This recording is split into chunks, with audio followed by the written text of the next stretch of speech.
Hi everybody, this is Diana in LA and Cary in the UK, and we're here to talk about this week's stars. Welcome to our weekly reading where we explore all things astrological. From our two different points of view in two different locations in the world, we bring to you a unique astrological perspective on what is happening right now across the globe. So here we go. Well, we're recording this on the day before the full moon, which will be Monday at 8:31 p.m. LA time. Everywhere around the world at different times, you should check. You can look on your calendars to see when exactly the full moon is. And we are heading into a doozy of a full moon. So today is Sunday. As we're recording this, we're getting ready for the big energies of these full moons, which has the Sun, Uranus, Venus, and Mercury conjunct in the sky, opposing the moon in a great big T-square with Saturn at 12 degrees. So a fixed sign, T-square, full moon at the Wesak, which is called in the old Tibetan tradition, the Buddhic moon. So here we go. How will this affect you with those four planets, full moon sitting in Taurus, opposing the moon in Scorpio? So the full moon is in Scorpio at 8 degrees and the sun is 8 degrees Taurus. So that's the polarity we're talking about, squaring Saturn at 12. So, Cary, what are you seeing on your side of the world? Well, it's a bit like lighting a firecracker, really, with all those planets in Taurus, in the T-square with the full moon. We are going to have, as you would say, a doozy of a week. And there's going to be firecrackers in the United Kingdom, especially with our government, because this square that is occurring, the Uranus part of it, and the sun is on the UK's Mars. I've talked about this before, and there's lots of rumblings going on in our government, so you can be sure that on this full moon, something very explosive in a way, people revealing secrets and stuff that have been going on behind the scenes in our government, which has been going on in the background, is about to possibly explode this week. And so on Tuesday and Friday are going to be very significant flashpoints for the UK, because the UK's Mars is going to be affected by this stellium. So will anybody else who's got any fast planets in Taurus, Capricorn or Virgo, that will be feeling quite light in a way, but with the Saturn squaring there, it's going to be a bit of a tough week. Friday is really important because, first of all, the sun is conjunct Uranus exact. So the sun and Uranus are conjunct at 10 degrees Taurus. So that is very significant in itself. So for the world, that's going to be quite a spark. For the UK, for it to be on the UK's Mars, which is 10 degrees Taurus, you're going to get some kind of explosive news coming out of the UK. But it's going to be quite a special day for anybody who's got lots of planets in Virgo, lots of planets in Capricorn, because the conjunction of the Sun and Uranus exact is enlightenment. It's a burst of energy, whatever sign it's in, but it will light up your chart depending what planets you've got, which favourably aspect those two planets. Yeah, I like the word rumblings, Cary. There's things that are rumbling underneath, right? They're trying to come up. We have to look at this stuff, these conversations, these world conversations that we're having. All of India is on fire with the pandemic, is just hitting it so hard.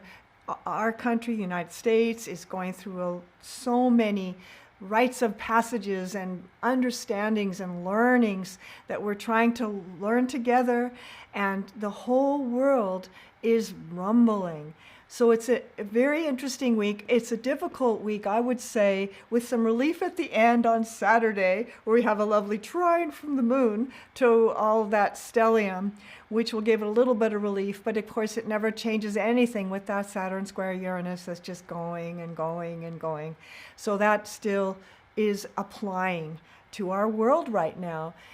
And so it's always good to see, as we're especially at this full moon Monday night here in LA, it'd be a good time to meditate, because you really want to be conservative in your movements right now and to be super conscious about conversations that you have with people and how you're interacting with the world, and, kind of lay low, be kind, stay in your heart, stay conscious.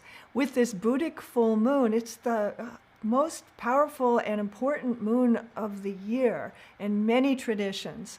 And so this one sets the tone for the rest of the year of how things are going to play out and the consciousness that's going to be landing into this time and space as we're all impressed by the energies of this higher consciousness into our personalities. And so what do we do with that energy? So I really recommend meditating tomorrow.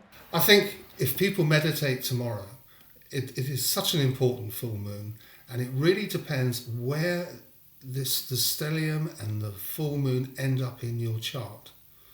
So if you've got all your planets in Taurus in the 12th house, for example, the moon is going to be in the 6th house. So the 12th house is the house of introspection, things hidden from view. The 6th house is about working on things to be done and health. So it will affect people in that way, but it really depends where in your chart this T-square and the stellium in the T-square lands, because it's very significant. I was looking at how the aspects are affecting other people's charts, and it's really dependent on where these planets fall in your chart. So look to see where you have a bunch of planets in Taurus or in Scorpio or in Aquarius on the full moon, because that will be very significant for you in those houses that those planets fall in. And it doesn't have to be a bunch of planets. It can be a planet. It can be a positioning in your chart, like your rising sign, too. So the other thing to remember, it's a full moon's in Scorpio. So what that means is things that are underneath are coming up to be healed and be revealed. And so scorpionic energies are mysterious, they're deep, they're creative, they're powerful, they're intense. Those are key words for Scorpio. And so we've got this big scorpionic full moon in Los Angeles. It's falling in the 12th house, so it's mystical on top of it all. So there's a possibility of deep, profound understandings that are coming up to be recognized by the consciousness. So where's Scorpio in your chart?